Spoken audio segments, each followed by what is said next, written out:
સાબરકાંઠા વિજયનગર તાલુકાના લોકો આઝાદીના 75 વર્ષ પછી પણ બસ ડેપોથી વંચિત।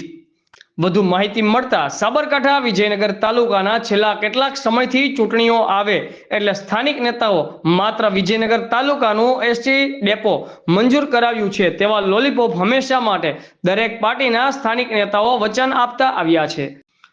બ્યુરો ચીફ વિજયભાઈ પટેલ, આઝાદ મીડિયા લાઈવ, સાબરકાંઠા। આધુનિક સુવિધા મળેલ નથી। વિજયનગર તાલુકાની જનતા દ્વારા તારીખ 1/5/2023ના રોજ ગુજરાત સ્થાપના દિને પાલ મુકામે એક દિવસીય આંદોલન કરવામાં આવેલું। વિજયનગર મામલતદારશ્રીને, મુખ્યમંત્રીશ્રીને સંબોધીને આવેદનપત્ર આપેલા હોવાનું તેમજ વિજયનગર તાલુકાના ગ્રામજનો દ્વારા 5000 પોસ્ટ કાર્ડ લખી મુખ્યમંત્રીશ્રીને વિજયનગર તાલુકામાં આ સવલત વહેલામાં વહેલી તકે પ્રાપ્ત થાય તે માટે રજૂઆત કરવામાં આવેલી।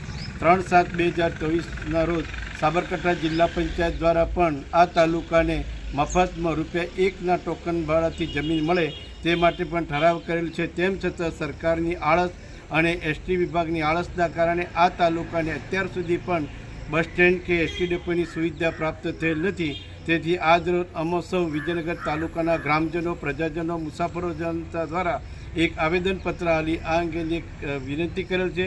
જો અમારી રજૂઆતો સત્વરે સરકારશ્રી પૂર્ણ કરશે નહીં તો અમે જેલ ભરો આંદોલન, રસ્તા રોકો આંદોલન, વિજયનગર તાલુકા બંધનું એલાન આપી આ કાર્ય વહેલામાં વહેલી તકે સિદ્ધ થાય તે માટે સરકારશ્રીમાં ઉજ્જર રજૂઆત કરી અને ઉપવાસ આંદોલન જેવા જલદ કાર્યક્રમો આપવાની જરૂરિયાત પ્રસ્થાપિત થશે। જય હિન્દ।